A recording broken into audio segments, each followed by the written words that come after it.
would you rather have a beautiful woman with a lower tier of morals, but acceptable? Yeah. Or I'm a more average looking woman, but morals is a 10. Morals are 10. So I've had both. Yeah. I've had both, and I prefer morals, right? So I was dating someone who would have been a trophy wife. Yeah. But now I have a woman who actually wins trophies. Shut up! Shut up! Shut up! Shut up! Shut up! Welcome to the Shut Up Sean podcast. It's your boy Sean. Today, I got my guy, Jullien, MF and Gordon, motherfucking Gordon, the one and only. Multi-family Gordon. Mr. Multi-family. Oh, okay, that's what the M can stand for there, touche. Jullien, Mr. Multi-family Gordon. You know what I'm saying? Matter of fact, hold on. Y'all gotta get the book. Oh yeah. Y'all gotta get the book. Plug in. You know what I'm saying? Rich and righteous. You already know. And rich and righteous. You already know. Plug in. All right, and we're keeping it in there. Okay, they can see me walk. But, okay, so, you know, with the full-length podcast, I like to cover topics that basically with men and women dynamics. Yeah. And the first time I met you, I was speaking at Jessica's Fireside event. Mm-hmm. Shout out Jessica. Shout out Jessica. Love you to her birthday party. Yeah. Facts. Happy birthday. Happy belated. You already know. And when I saw you, you know, it was just like, all right, this quiet guy, you know what I'm saying? He's just cool, he's just quiet. And then we start following each other, start looking at your page, and I'm like, oh, he got it. He's not playing around. He's the guy. You know what I'm saying? He's the guy. Real estate, spiritually, but lately you've been in another bag. You've been in a whole nother bag. Hey. Lately, you done turned it. I don't want to compare you to Kevin Samuels, but I feel like Please don't compare me. I ain't gonna compare you to Kevin Samuels, but Please don't. I feel like some of the sentiments run the same, and basically looking at our community of women and kind of seeing some of the inconsistencies in what they want and what they're getting and the results that they're getting. So I wanted to title this podcast, "What Does a High Value Man Want?" Because I think, you know what I'm saying, like we always come from the perspective of, that's what I don't want. But what do we actually want? Well, not we yet. I ain't high value yet, but I'm on my way. Jullien, however, I think we can both honestly say, yeah, you up there, bro. You know what I mean? Appreciate that, man. And ain't even about monetary either. I'm not even talking about the money. Not only that, your businesses, your influence, how many people you influence, and just you and yourself. You know what I mean? So. Thank you, man. Just when you hear, what does a high value man want? Just take it general. What do you think in general high value man want? Yeah, well, I don't even go by that term. Okay. Because for me, it's really about high values. I'm a high values man that happens to also have value. Those are two different things. So a high value man, you know, is somebody who just makes a certain amount of money, may call themselves a high value man. But if you look at their values and their moral code, it is, a little shaky. Most of the time. So I'm a high values man, and I also have high value. And I think that that's my first goal, is to be a high values man. So high value is about money, right? High values is about your morals. And my moral code is really, really strong. And I think my moral code has also helped me become a high value man at the same time. And so I focus on high values, and what that means is like, you are operating in the world at a level that is beyond yourself, that is not self-seeking. A lot of the quote-unquote high-value men, they're self-seeking. It's about what they want and what they desire, and they can't see beyond themselves. Many of them are tiptoeing the line of narcissism. You know what I'm saying? They might be. Yeah. Honestly, I think narcissism probably is one of the traits that a lot of high value men have to even become that. So in some cases, narcissism is a mental health disorder. So some people are just naturally programmed in that way. There's some people who are actually behaving and sharing the characteristics, even though they're not actually diagnosed with that. You know what I'm saying? But when you think like, I got all this money, I'm not an athlete, I'm not a rapper, and I'm still out here getting it. I think you can get an inflated sense of ego in terms of what you're expected to get, and you try to buy your way to all these things, or you think that people should naturally be attracted to you simply because you have money, but there should be more to you than that, because there's always going to be a man who has more money than you. So I'm focused on my values and living in alignment with my values, and that comes first. And I want to be a walking demonstration of what it means to be a high values man and a high value man at the same time, because you can be both. Do you think typically those two go together? Do they go together? No, because some of the men who are high value have scammed and schemed to get there. So they have no moral code or backbone, and they will use and step over anyone to get more money, because that is their metric of success. Yeah. Right? So no, I don't think they go together, and I think it can be very hard. I mean, this is why 11 out of 39 of Jesus' parables are about money. Yeah. Right? Because if you have an inverted or perverted relationship, it can corrupt your soul. And so it's very hard to be, this is why my book is called Rich and Righteous. It's very hard to hold both paradigms at the same time, where you can have money, right, without allowing it to corrupt who you are as a spiritual being in this earthly experience. What would you say some of the difficulties with you towing that line? Yeah, just it's the towing the line is really around, has money become your master? Are you willing to do anything for money? My soul is not for sale. Yeah. Right, and I don't measure who I am based on what my bank account currently reads. So even if my bank account were to go down by 90% right now, I would still be who I am. So it doesn't change. And so it's really like, who or what are you serving? And some people have made the almighty dollar their God, and they're willing to do whatever it takes to get more of it. And so it's a very fine line to walk. But even if you look in the Bible, Joseph of Arimathea, right? This is the man who had the land, who Jesus' tomb was supposedly on, right? Yeah. So, and he was known as a rich man, and it says rich man in the Bible. So this is a man who demonstrated that you could be rich, right, and be righteous at the same time. And so I know that model exists, but it's been very hard for us to see. Even when you think about American capitalism, some of the companies that are succeeding, and some of the men who are head of those companies, they've used some sketchy tactics to get there. Whether you go Nike and Phil Knight sweatshops, whether you go Jeff Bezos and Amazon, and there's certain tax strategies in place, and desiring to eliminate human beings and just have everything be automatic. And then we can talk about that too. But some people have used some very sketchy tactics to create the wealth that they have. You think about a Rockefeller and the monopolies, right? Yeah. And Amazon also playing in that space. That's where you're like, okay, just either you're caught up in more, and that's an insatiable appetite. Facts. And you don't know like the ramifications behind it. Like look at Ford. You know, they went and bought up the entire rail system. Yeah. The Earth might not be going through global warming if they didn't do that. I mean, how many cars, how many things have been on the road just because they didn't want a railway system to go across America? And greed is self-serving. You can't be community oriented and greedy at the same time. So greed is typically self-service, and it's all about the self. So, and this is where I think a lot of people get it confused, especially in the dating world. I think nice guys have been looped in with good guys. They're two different things. Yeah, they're two different things. So, and that's one of my last podcast was nice guys finish last. Yeah, and that's what we came to is nice guys and good guys. Like most of the time, I've seen good guys get treated very wrongly by women, but women are very capitalistic to that. In many cases, but I'm very careful to use generalizations. Right? You won't hear me say all men or all women. Never all. Right. So a nice guy is a people pleaser. This is why nice guys finish last, because they're people pleasers, and a woman sees that, and not only do they think that they'll walk over them, but that individual's also getting walked on by society and other men. So that's a nice guy, right? Then the bad guy, which some people go after, they are only about pleasing themselves, and they'll do it at your expense.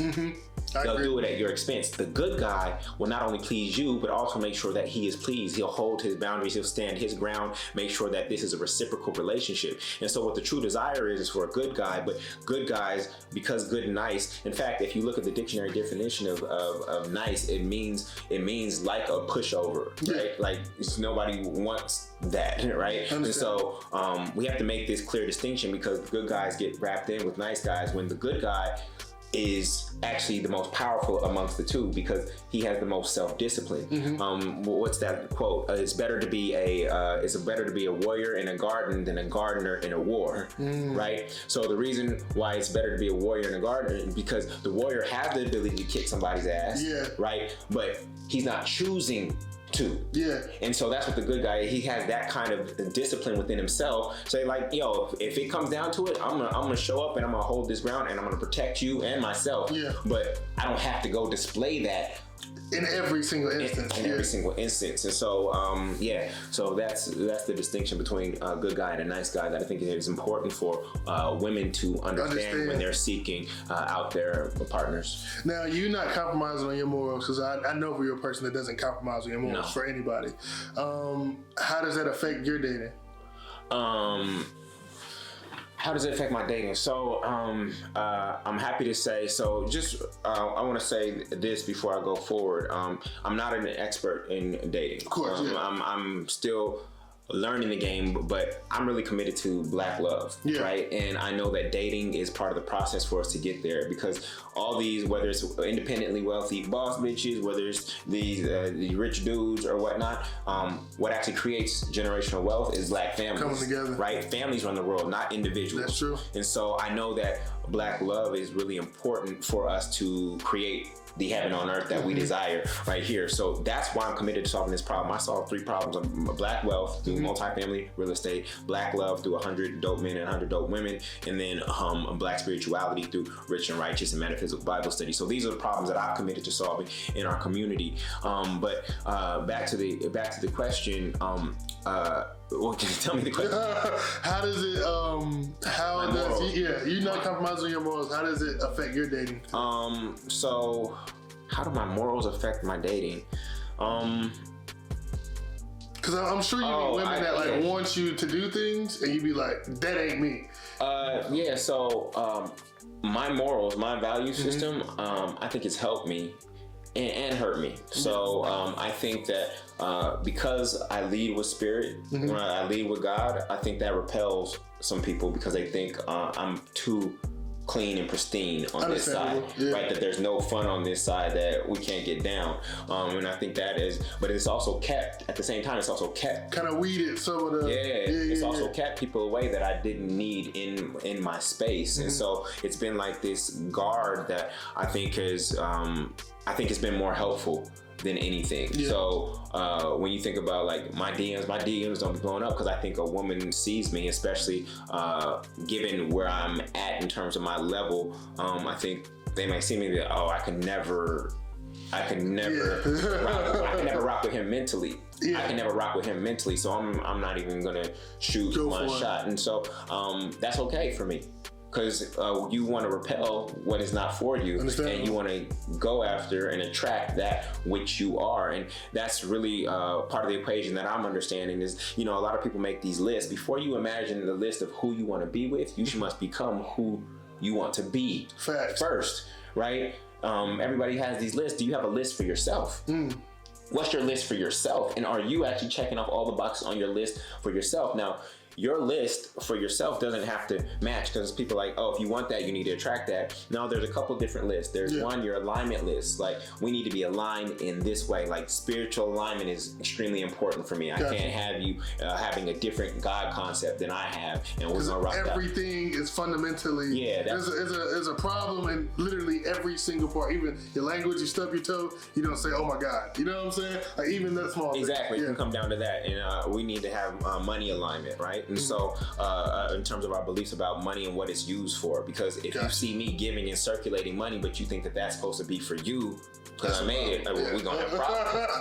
We're gonna have problems, right? So, but then there's also your compliment list. So your compliment list is saying, look, these are things that I'm actually weak in. Bet. But if I can find somebody who accepts my weakness here and is willing to compliment, let's say I'm trying to go from meat eating to vegan, and I'm not strong in cooking, but you are strong in cooking, then now we complement each other. And as long as you're okay and I'm honest with you about where I'm weakened, then that's that. And then I think there's your deal breaker list. Like if you do these things, then we just can't rock. And it's nothing personal. I'm not saying that what you're doing is bad, but I can't rock with you. So for me, a smoker, I can't rock with somebody who's a smoker. I just can't, you know? So it's not saying that smoking is bad. It is actually bad for your health. Anybody say it's bad, But if that's what you choose to do, I'm not judging you. I can't date you, right? I don't see a future with you. So, and I think that's a big problem too. I feel like one of the biggest problems between men and women, especially when it comes to dating, is that we don't allow each other to have standards anymore. Like if you were to say you don't like a woman smoking, every woman that smokes now feel like you disrespected them, and I don't understand what all you're saying is that doesn't rock with me. Literally, that's what you're saying. And I think that when we have broken down that, because I think the shame complex, where now we don't want to shame people for doing things, and I think that anything that sounds it's like we're excluding a group of people, it gets looked at as, well, you're being prejudiced or something like that. But so my thing is, when you're a top 10% guy, how do you deal with everybody looking at you as everything you like as exclusionary because everybody wants a man like you? You know what I mean? Dating is all about exclusion. Like you're going through a selection process. You're going through a process of elimination. There's all kinds of beautiful possibilities out here, but you're going through a process of elimination to find the one. And my belief is, if you like eating fast food and you like smoking, if you exist, then guess what? He exists. I believe that there's somebody out there for you. I'm just not it. And so when I speak what I want, I'm not saying that there's anything wrong with you. I'm just saying in terms of what I want to attract into my experience, that's what it is. You know what I'm saying? And so in terms of standards, I think we have some false expectations that come up in the dating realm. And I think people come into dating with these gender expectations. A man should do this, a woman should do this, and this. For me, when I'm dating, I don't have any expectations whatsoever. Besides that you are a genuine person, that you're nice, I have no expectations beyond that, right? Okay, elaborate on that. No expectations. I create agreements. You be spitting. Because you have a whole bunch of, I come with all these expectations, but it's in your head. So how am I supposed to know your expectation? My expectations in my head, how are you supposed to know my expectations? So until we speak and we create an agreement, then my expectation is that you uphold that agreement. But until we have an agreement, then guess what? I have no expectations of you. I'm meeting you for the first time. I have no expectations of you until we come to agreement. Have we agreed that we're going to text every day? Have we agreed that we're going to go on a trip every once a month? Have we agreed that a man should pay? Have we agreed on that? If we haven't agreed on those things, then I have no expectations of you, and you should have no expectations of me. If we want to talk about it, then you can lay out all your expectations, and then we can walk through all your expectations and all of mine and see if we agree. And if we don't agree, and that's a deal breaker for you, then we must both move on. Period. Damn. Boy, if the world worked that way, but it does work that way. If I love that, and I think I might start adopting that as well, because even when you're saying it, I was like, okay, sometimes I do go in with a little bit of expectations. But it be things we haven't talked about. So when those things go afoul, why am I angry? Be mad. If you walked into my house, right? You walked into my house. You walked in with your shoes. What if my rule was no shoes in my house, but you walked in?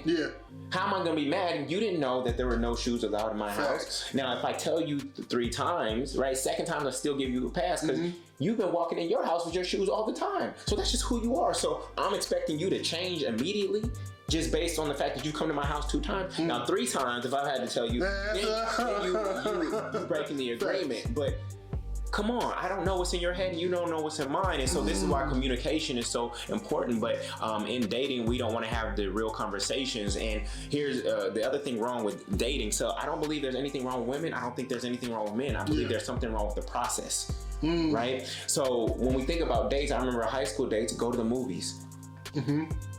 That's one of the worst dates in the entire world. You don't spend no time with the person. You don't spend any. Y'all both like this. Now, if you go talk about the movie and what it meant to you after, or what you may do, that's good. But that's the only quality time. Otherwise, us going to the movies is not a really good date. Just money spent. A lot of these activity-based dates are not really good dates. Don't get me wrong, they're fun. Playing miniature golf is fun. But at what point are we really getting to know each other on a deeper level? Through communication. And if that's not happening, so for me, quality time is not how much time I was next to you. The quality time is how much time we were actually spending. So in some cases, I actually value long distance relationships because they force us to have quality time. Yeah, they do. Because all you can have is quality time. All you are doing is get to know each other. Probably my best relationship started out long distance. 100%. And you cut off the physical because if the physical can also lead you astray. My eyes, these two eyes have almost cost me my vision. Plenty of times. They've almost cost me my life vision, like literally, because I was attracted to somebody who was not meant for me, that would actually destroy the vision that God called me to walk in. And so and you've been in Atlanta too? God. Yeah, so I've moved away from visual attraction and moved towards vibrational. Like, do we vibe together? What Kendrick Lamar say? Just don't kill my vibe, right? Like, how do we vibe together? And so I'm learning to release this. Now, we as men are visual creatures. Excuse me, the generalization. Yeah. Some men are visual creatures, some women are emotional. And so if you're making your choices based on your strength, what I encourage people to do, and what I've done is I've taken my strength out of the equation and asked myself, if I had to close my eyes and look at this and see this woman with my mind and how she makes me feel vibrationally, would I still move forward? And what I found is that if beauty is in the eye of the beholder, when you have a vibrational match with someone, guess what? You start to see them as more beautiful. Damn. No, I definitely understand exactly what you're saying. I would say, and one about the generalization shit too, I just hate that people can't think on a balance of probability, that we have to say that. You know what I mean? Because most men are visual creatures, and I think that's the downfall of us, because I think like you said, when how value do, most of the time, they can go get that appetite of what their eyes are searching for. Yeah. And they don't care about anything else. They don't care about the qualities. They don't care about anything other than how a woman looks and what they can do for them physically, and the arm candy aspect. Like, you know, you can get more value from having a beautiful woman. Yeah.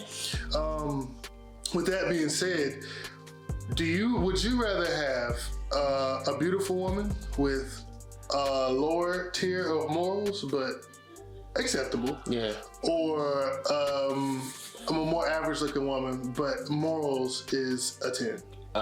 Morals are 10. So I've had both.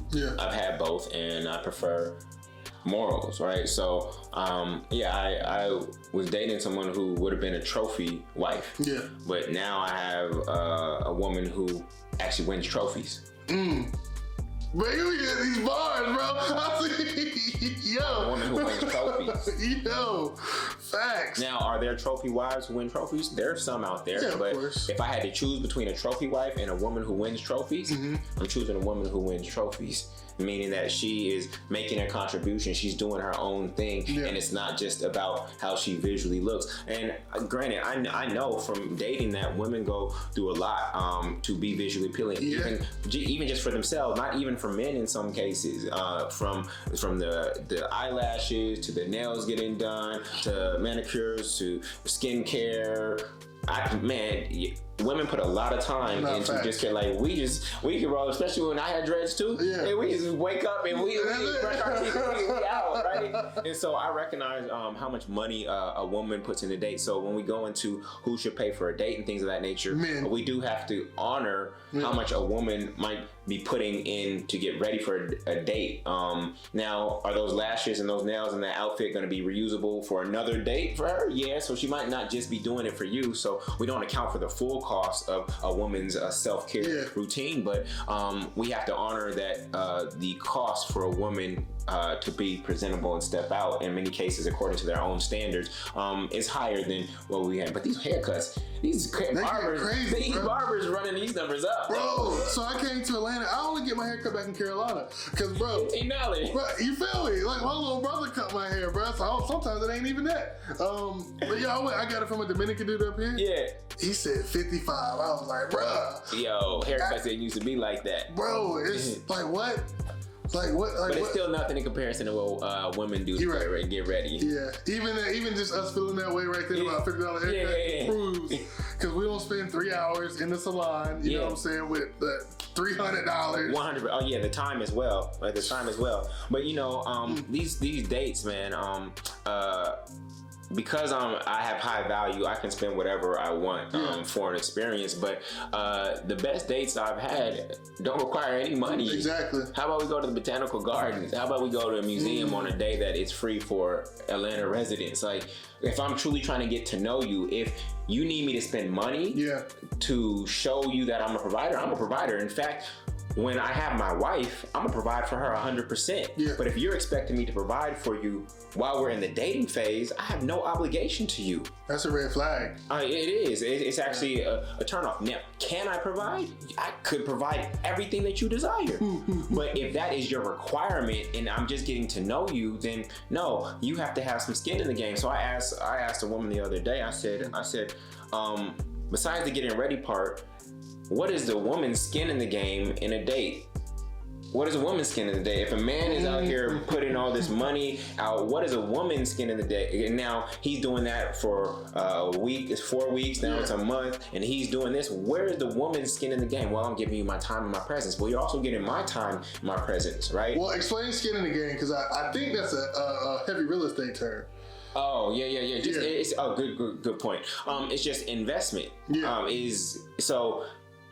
One party is continuing to pour in to pay for everything, et cetera, et cetera, et cetera. And especially if your expectations for a date are up here, right? Then where is the skin in the game besides just showing up? And if you think that your presence is a gift, your presence is a gift, right?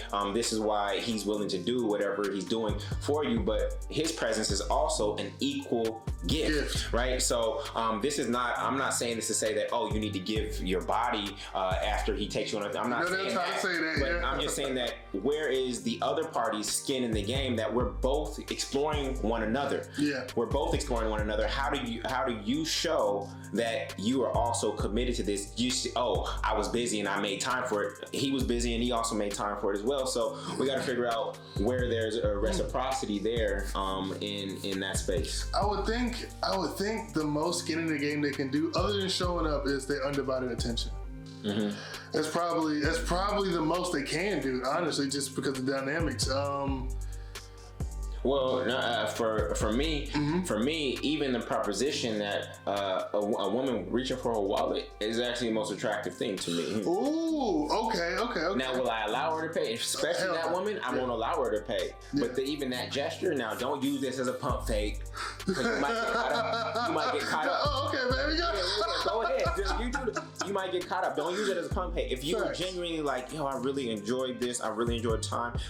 You don't owe me anything. I don't owe you anything. And so since we're here together, I chose this spot and it's a restaurant that I really like, and I know that it was a little bit pricey, you know, either I'm willing to pay half or I'll cover the tip or something like that. It just shows like you're equally committed to this. And so some people think that a man providing or paying is indication that he can be a provider. No, I could be a provider without wanting to actually pay for the first 3 dates. Yeah. I'm going to provide for my wife 100-0. It won't be any 50-50. It won't be any 75-25. Yeah, I don't believe in 50-50 either. It won't be that. I can provide, but when I'm just getting to know you and you're just getting to know me, we have to equally have skin in the game and be equally invested. And so you have to ask yourself, how am I displaying that I'm also invested? What if, have you ever brought somebody a gift? So maybe you're not paying, maybe he's gonna pay for dinner, but have you brought a gift? I baked something for you. Damn. What?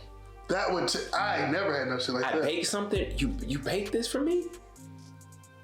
Like, I don't even gotta like the cookies. I'll still be happy. Still be happy. You know what I'm saying? Right? Yeah. It's just showing like, I'm committed. I know you're about to do this gesture for me. This is just some reciprocity. You gotta start seeing that reciprocity as quickly as possible. All right, so that brings us to our next one then. Yeah.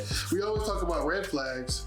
What would you say are some green flags for Jay? Great question. Yeah. Great question, man.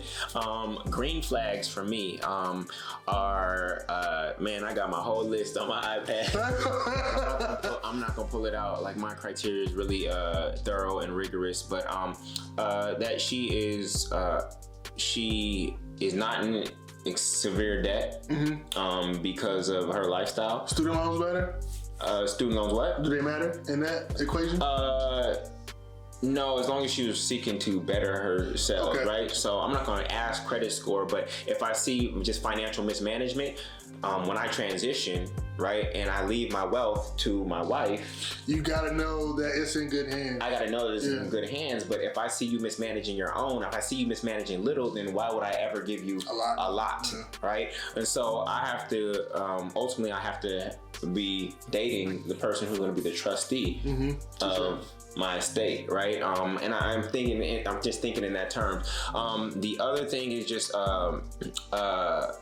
reciprocity. Like I said, what are you going to give? It may not be equal giving from a money standpoint, but how are you displaying reciprocity? If there's just this expectation that I'm supposed to do everything, that's actually a turnoff. Even though I can do everything, it's actually a turnoff because it just means that I'm stepping into something that is actually one-sided. And the prayer that it's not one-sided is when we get married or when we start having sex. Like, is that when it is no longer one-sided? And how long do I have to wait for it to not be a one-sided relationship? You're spitting, boy. Yeah, so there's reciprocity that I look for, and again, it's not physical. In fact, in terms of the physical, I believe that everybody should not have a 90-day rule. It should be a 100-hour rule. Okay. And it's 100 quality hours spent together before we laying down. 100 quality hours. So you go to a movie, right? The movies don't count because that's not quality. You're just sitting next to each other. It's the time after. It's the time after that we're actually talking. The time we've actually spent on the phone talking. If you 100 quality hours with somebody, you'll know whether or not you are in alignment with them and can move forward. Because 90 days, what if we go out on 6 dates on 90 days and we talk occasionally and we texting? 90 days don't really mean, the 90 days doesn't really mean anything. But if our goal is like 100 hours and then we see where we stand, and the fact that we can even get to 100 quality hours means that there's a lot of alignment here, that's really the definition. So you gotta be a special woman. If a woman told me that it's gonna take 100 quality hours to get some pussy, I think I would go with it because because it's not about you are sitting and making me wait for a task. It's you're putting yourself through something too. You have to be there through those 100 hours. 100%. Because I would never take a 90 days. You say 90 days to me, okay, that's it. They turn this into zero real fast. Yeah. But 100 quality hours, I'd take that ultimatum. 100%, because in the Bible it said she knew him or he knew her. Mm-hmm. They didn't say they had sex in the Bible. It said he knew her. Facts. So that 100 hours is really the space where I get to say, I know you. You can know somebody who's spending 100 hours with them. You better know somebody. Yeah. And so sleeping next to each other, napping next to each other, that does not count. The clock is not going then. It's when you're really like engaged with one another, asking the hard questions, sharing the stories, the past trauma, and how that might be showing up in your life and your relationships today. Talking about what your purpose is, sharing visions, our visions align, doing vision boards together, those kind of things. Because there has to be a vision alignment. Like this whole conversation about submission, right? I don't believe a woman should submit to a man. No, it says submission, right? So sub means below. So maybe the man is supposed to have the mission, and then we both submit to that mission. Okay. So there is a union that is YOU-NION. There's a greater union that we create when we come together, where we submit our lower selves, just our individual yous, to that larger union. And become one. And become one. So whenever we, so that is the goal, is really figuring out what is that collective vision that we're both submitting ourselves to. Because if I'm equally yoked with somebody, if you're equally yoked people don't submit to each other, they partner. Facts. They become one. They could become one. And so we have to ask ourselves, what is the unique contribution that we can make when our two energies come together? When oxygen and hydrogen come together, their unique contribution is water, steam, or ice. Facts. Right? So what is unique about us coming together? What did God bring the two of us together for to create? And then that becomes the vision or the mission that both people submit to. that larger vision. And so if you can't find, if this person is replaceable and there is nothing unique that you see that the two of you can create together beyond kids, because kids is actually the lowest form of creation from a relationship. What do you anybody can make kids. Yeah. Dogs can make kids. In five minutes, right? In 5 minutes, a kid could be on the way. That's the lowest form of creation. What can we create together by this feminine and this masculine energy coming together? What can be created? What can we give birth to outside of just children? Like a family or a community. Beyond just an idea. Yeah. What idea can be birthed through our union? Got you. Oh, just on a grander scale. I get exactly what you're saying then. Okay. We have to have something to fight for, because I don't want to fight against you, right? I want to fight with you for something. Yeah. And that larger something is what I feel should drive the relationship. See, and I think that is the problem, because I mean, then you would have to, the presupposition would have to be that both people would have to have a mission.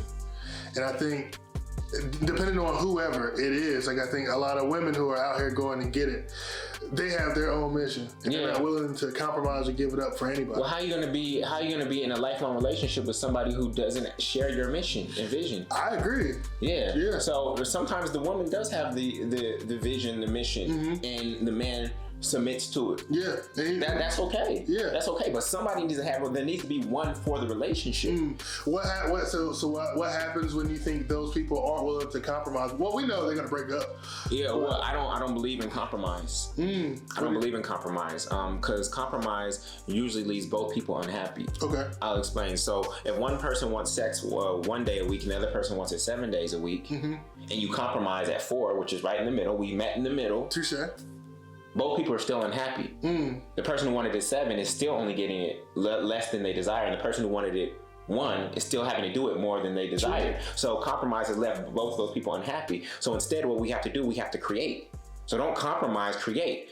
Given this situation, what possibility can we create together that is a win-win for both of us? And so that may mean for if we really love each other and we both submitted to this larger vision, that may mean that this person who wants it 7, whether it's the man or the woman, has the freedom to go get it elsewhere. They created something that is win-win because this vision that they submitted to, this mission that they submitted to, was larger than their sex life. Understandable. So do you believe in polygamy? I don't. I want. I don't. No, listen. I don't. I want my wife to have 7 personalities. Touche. All right, man. You know what I'm saying? Change up the hairstyle every now and again. You know what I'm saying? I want my wife to have 7 personalities. I do not have time or energy to manage. Yeah, I thought I wanted that for a second, but then I really did the research and I really looked and thought about what it would take. Yeah, I'm not interested in it. So I already submit to my daughter, right? And I already submit to taking care of my mom. I don't need any more women. I don't need any. I need my wife, and that's it. You know what I'm saying? And then my organization right now, I have only women who are working for me. So no, I just need one woman. I can understand that.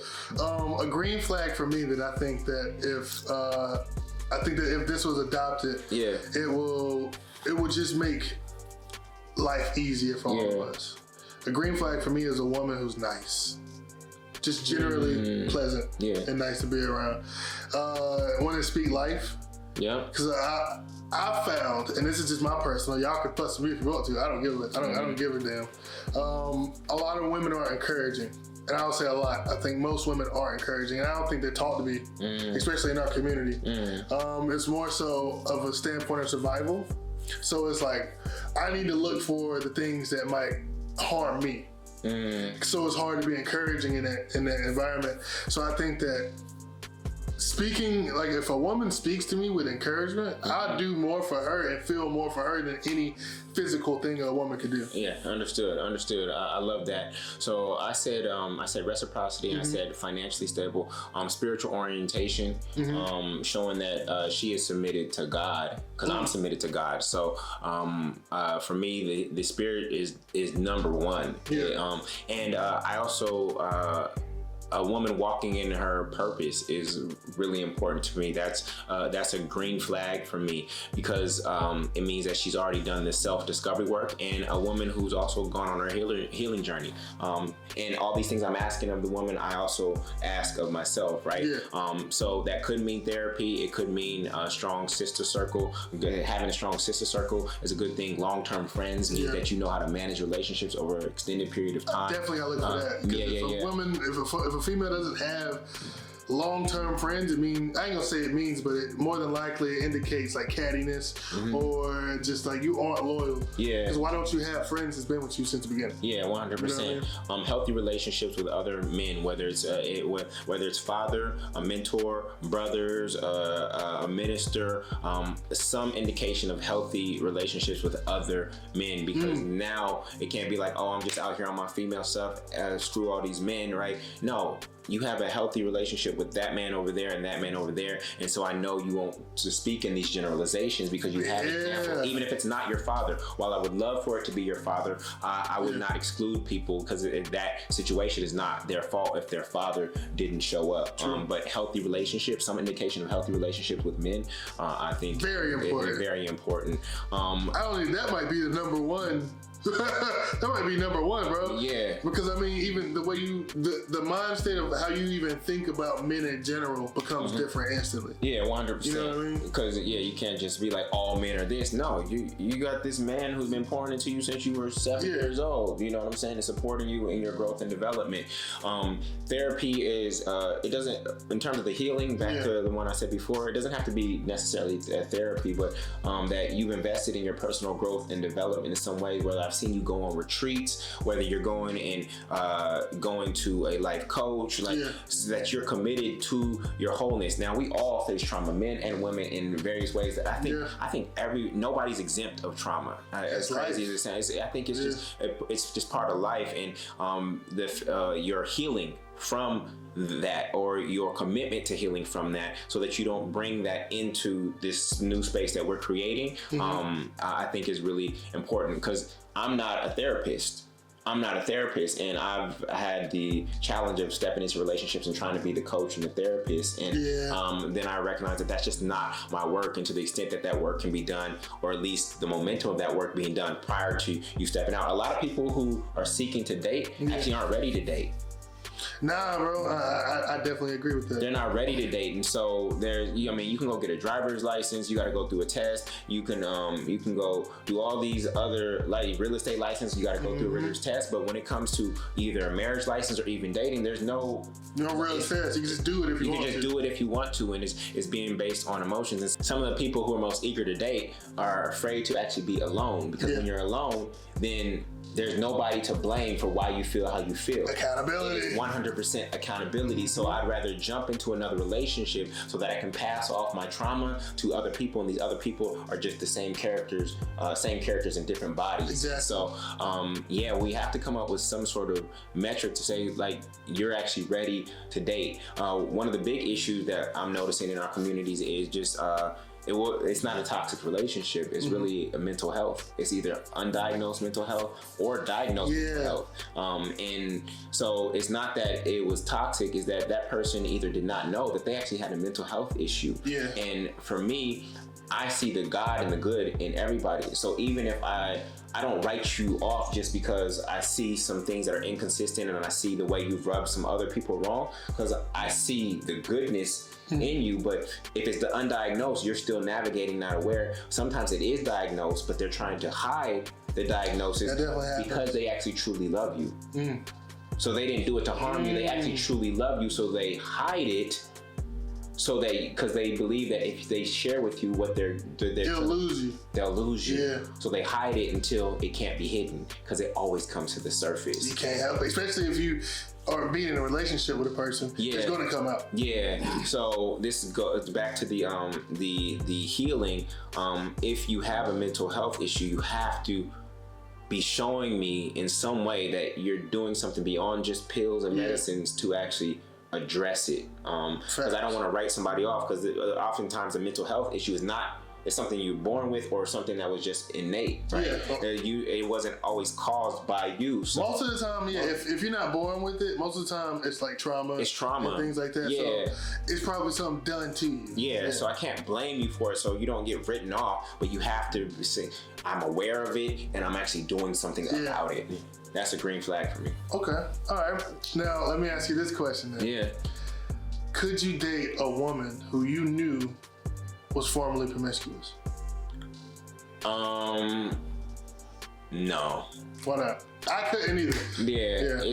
Well, you know Sean's answer. Well, you know, I'm seeking to attract who I am, and I've never been promiscuous. Okay. So, so if we share values, that likely wouldn't be the case. Now, do we all have bodies? Of course. We all have bodies. Well, not everybody. There are some people who have managed to wait, and I think that's part of exploring. I think you actually get clear about what you want when you've actually had some experiences. But if to even know that somebody's promiscuous, then that means the streets is talking, and there's too many fish in the sea for me to settle down, and I don't even like that language, to upgrade my life with somebody who. Bro, you got them terms, boy.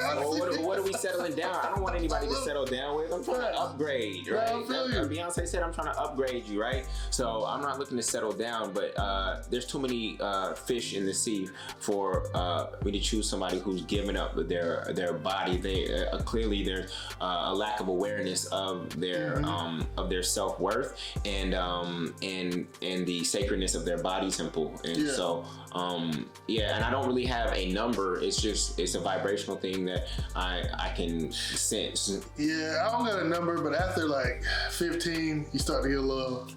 Because biologically, I think that God put a couple of things in women that biologically you're not supposed to be promiscuous. You got pH balance. Number one, he just threw that one out there. You know what I mean? Yeah. But then you have to where women release oxytocin when they get a new partner, and every time they have another partner, less and less and less releases. Yeah. So you can't even pair bond. You can't even like me to your full ability. You know what I mean? It's kind of like, I know you like play some RPG games or whatever. It's like on Dark Souls, if I die, I only get 25 of my health is gone. I can't get it back unless I kill whoever the last person that killed me. Yeah. It's like they operating on a 75% bar. Yeah. You know what I'm saying? If it's more, it can get down to 10%. Like, how can you truly love me once you had all these experiences? Yeah, this is also discernment of who you let in the body temple, given that you can get pregnant. Yeah, that's a big difference too. Yeah, that you can get pregnant. So, I think when we're talking about body count, I think it's also like, what was the context of that body count? Was it a one night stand, or are these body counts people who you were actually in relationships with? Yeah, because that don't get asked. Different. Yeah, that's different. So I could have a high body count, but what if I was actually in committed relationships with these people and those relationships didn't work out? The context of the count, I think it matters. It matters. So let's say if a woman wasn't a promiscuous woman who wasn't in the streets, her name wasn't in the streets. Then how do you know she's promiscuous? She told you, and she's committed to doing the healing, to doing the work. And currently, because her morals couldn't always been in line, but currently her morals are in line. Yeah, interesting. Could that be a woman that you try to date? So, I have to say yes, and here's why. Maya Angelou had a very promiscuous past. I wouldn't know. That's where all them poems came from. That's where all them poems came from. I don't think it was quite prostitution, but I think it was pretty close. Yeah. And I do believe that people have the power to transform. You wouldn't have any clue that was her past. No, Malcolm X, one of the greatest personal development stories of all time. If you knew him at Detroit, if you knew him as Detroit Red, you'd be like, no, I'm gonna just write off Malcolm X. But if you could see the God in him, but you should never date for potential. Yeah. But if somebody's gone through their transformation, regardless of the human being that they were 10 years ago, 20 years ago, they are a new human being. Literally, every 7 years, our cells regenerate. Yep. So you're literally physically a brand new human being. So I believe that there's power, but in order to fully transform and have multiple lifetimes in this one lifetime, that takes a very special individual to go through that level of self-development. Yeah. I don't think everybody goes through those multiple cycles of recreation and reincarnation in this life. Facts. So I think it's very rare. So it would be hard for me to, unless you find that rare individual who had a past in this way. They were known as this, but they are a completely brand new being in part because they was known as that. I get what you're saying. Yeah, I get exactly what you're saying. So I don't write. It's not about. I do have to go through a process of elimination, and you have to be able to eliminate people quickly. But I don't write people off just because of some things that might be deemed as red flags. Because, I think with every red flag, if you go through a healing process, it can actually be converted into a green flag. I agree as well. I think that for me, I could do it, but I was very promiscuous. So I think that the curse that comes with being promiscuous when you're young is while you're developing. I saw a lot of negative in relationships. So I saw a lot of dudes who I would deem as good dudes or nice dudes, but I'm smashing that girl. Or women lie to their boyfriends, and I'm seeing them, and I'm on the other side of it. So I think the curse is that with promiscuity for men comes, it's hard to trust women. It becomes extremely hard to trust, especially when you see certain things, because it's like, why the hell you under that cover? But also, we violated our own moral code because if somebody was smashing your woman, you wouldn't have. If you knew that she had a man, then you violated. Maybe you didn't have a moral code at that age. But for me, I have moral codes. Like I don't date women that my friends have even expressed interest in. Even if they express interest. Unfortunately, you off. My friendship to this man over here is too valuable to me to even explore. I'm not gonna go ask him and say, "Hey, I know you were interested in her a year ago. Can I?" It's already done. It's just. I'm fully 1,000%. I follow that rule.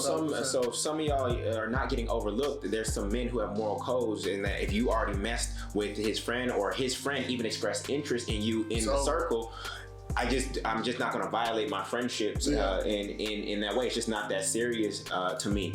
So that's a big one for me is not dating or going after friends people that my friends have expressed interest in or pursued. And I think there's other codes like that. Especially dating. Like now, I wouldn't, if a female expressed the fact that they had a relationship, I couldn't do it.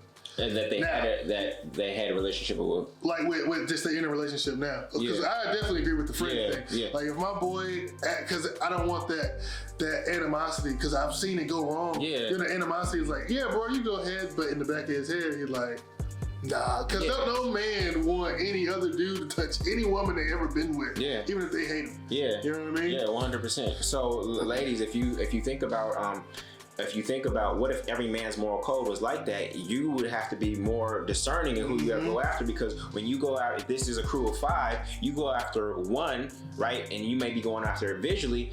The other 4, actually, if every man in that crew had a moral code, then those men are off limits to you, because those men will never ever pursue you either. And so promiscuity for women, I think, if men operate in that way, there are some men who are just backstabbing. They don't give a damn.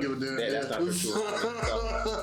But then why would you as a woman ever want to mess with a dude who's willing to go behind his own friend's back? That is the worst. Like that's the worst form of disloyalty. Of like, I mean, no, I can think of a couple more,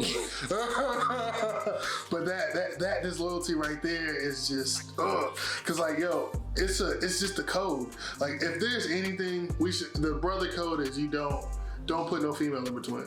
There's just too much things that can happen because. Especially when it comes to children, you know what I'm saying? Familiar relations. Like, if that's your baby mom or something, I mess with her, there's a possibility where now our kids could be brothers. That is something that has to live. Like, that's generational hate, you know what I mean? And we're gonna fight forever. So, I mean, I definitely think, and that comes with the problem of promiscuity, male ego. Male ego is a big reason why I don't believe women should be as promiscuous as advertised today. Not facts. Not facts. But I think that, overall, to wrap everything up, what do you think I hear a lot of women say they want a high value man. not that they want a high valued man. Mm-hmm.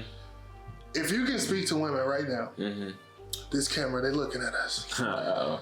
If you can speak to them right now, can you explain to them why going after a high value man will inevitably, well, I ain't gonna say that. Going after a high value man and instead of a high valued man might lead to ruin. Yeah, so just from a sexual standpoint, women, you go after what is hard. And men go after what is soft, right? And so just sexually, so think about your parts down there, right? And so what that can lead women to do sometimes is go after hard-headed men, because the correlation is that if he's hard-headed up here, he's probably hard-headed down there, and actually bypass men who would actually be soft to you and sweet to you. That's very it's very important to understand what you're attracting. And the reality is that women, you are the gatekeepers. You are the gatekeepers. You have the most powerful matrix in your womb. And one of the things that these high value and high values men seek is to propagate themselves through birthing. But you are the gateway, and understanding that and standing in that power is really important, but that requires your discernment. You all have the power to change the entire dating game if you increase your standards. Not just you increasing your standard without you actually increasing your standard for yourself. Because there's some women out there who are actually low value. Okay, they're low value, but their standards are up here. No, if you elevate, right, all the men that you're seeking and all of us would elevate accordingly based on what women have set as standards. But if you think about your dating past and you check off all the men who were just not up to your standards, you would realize that once they know that they can get away with certain kinds of behaviors, just like employees, they'll do the bare minimum. They'll do the bare minimum. But again, it's not a two-way street. It's not just asking more of men without you doing more yourself. It's about everybody elevating so that we can actually create real, true Black families and do this thing right. Right now, we are hurting one another.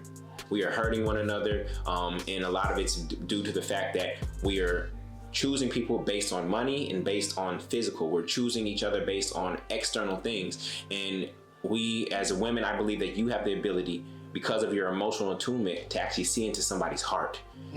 Kendrick Lamar said, I hope you see the God in me. Can you see the God in him? If you cannot see the God in him, then you need to get on. You need to move on. There are so many good men out here. I know many good men, and they are waiting. They're waiting for you to reassume what you believe and define as attractive. They're literally waiting for you to retune and redefine what is attractive. Because we'll do it. We will do it. But I think it's, I hate to give women a to-do list, but if we want to turn this tide, because when you think about a party flyer, remember I was saying promoting flyer, when you think about a party flyer, what do they put on a party flyer? They put a woman on there. Woman up there, but the woman is what attracts it. They let women in for free before a certain time because the women attract the men. Right? And so you have that power as a collective, but if one woman over here is lowering her standards and letting this dude do this, and another one over here, even though you as a collective or not, if one woman over here is doing it and over here doing it, then it just corrodes the whole fabric, and that leads to the collapse. So I'm saying this not to add a to-do list item to women. I'm saying how powerful you are and what you as individuals and collectives can do to change what is happening in the dating world in our community so that we can actually have more healthy Black families. Prophet Jullien, guys. Give it up for him. Yeah, man. Nah, man, that's exactly what I think they needed to hear. Bro, I appreciate you, man. Like, yo, I'm gonna have to get you up here. Anytime you wanna talk about anything, call me, bro. So we can come film it, man. Good. Gotta get you up here again, man. This was amazing. I definitely, I wanna start focusing on building the bridge between, because I think even myself, I like to focus on some of the divisions between us. It makes great content. But I think that this podcast is definitely started a bridge. Yeah. And we all got to do better. And like you said, man, it's a community, and we need all able-bodied women, all able-bodied men, because if not, the way technology is going, we didn't really touch on automation. Yeah. But I mean, I feel like a lot of tasks for women and men are getting taken away, and we're going to need each other. Yeah. You know what I mean? So I appreciate you just being yourself and helping create a bridge, because we need more leaders like you. I appreciate that. So we're all trying to find this balance between masculine and feminine. Some people are saying women are being too masculine, saying men are being too feminine. But guess what? We all have masculine and feminine inside of us. To deny the masculine and feminine that is inside of you, you would be denying your mother, or you would be not denying your father. Facts. Right? And so the reality is we all have to find where we fit on that spectrum and what's the healthiest place for us to be. Should a person who manifested as a woman be all the way over here on the masculine side and be boss bitch, right? I don't want a boss, right? I am a leader. I don't want a boss, and I don't want a bitch, right? Now, I'm not saying that there shouldn't be women leaders, but there's actually a way for women to lead that is different than the way men lead, that can manifest just as greatly, and we actually need that model. Yeah. We actually need that model. You don't have to be a boss bitch. You can just be a female CEO, right? You could just be a womanpreneur. You don't have to, because if a man calls you a bitch, right? Yeah. Oh, It's a bad thing. Yeah. But now you're embracing that I'm a boss bitch. Be a boss, but you don't have to be a bitch, right? So, because men, we don't want that. You're actually repelling that which you want. So, to close this gap and be this bridge, like, there's a lot of these toxic podcasts out here that are pitting men and women against one another. This is what's wrong with women. This is what's wrong with men. I'm actually creating solutions. So I have a program that's coming up called 100 Dope Men and 100 Dope Women, right? And it's a relationship readiness program. It's focused on how to heal from the past, right? Yeah. How to love yourself in the present, and how to find a partner for the future. And so I'm really trying to solve this problem, because the podcasting world isn't helping. It's actually creating more division I think so too. between us. So that's at 100dopemen.com or 100dopewomen.com. If you want to go through that process, I'm not leading it. I'm not the expert. I have my better whole, or my equal whole, Sakura Anuke, who will be leading that from the divine feminine space, and then my brother Chris Kazi-Roll, who will be leading that from the divine masculine, and they'll be guiding men and women through a process of healing so that they can be ready for a relationship, and that their next relationship will be the healthiest. I'm the one who got the divine idea. I'm the one who's initially backing it financially to get it going, because I believe that this is what our community needs.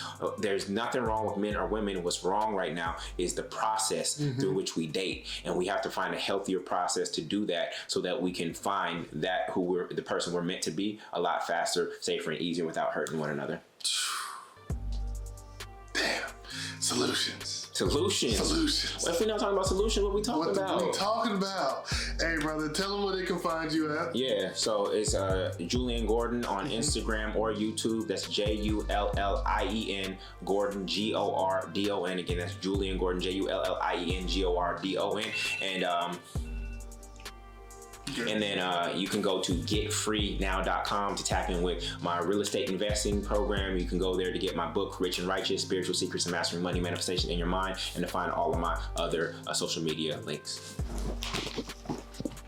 Get the book. Get the book. Get the book. It'll change your life. Thank you again, my brother. Yeah, indeed, brother. I appreciate Yes, sir. it. Yep. Shut up!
Está quinto Sox.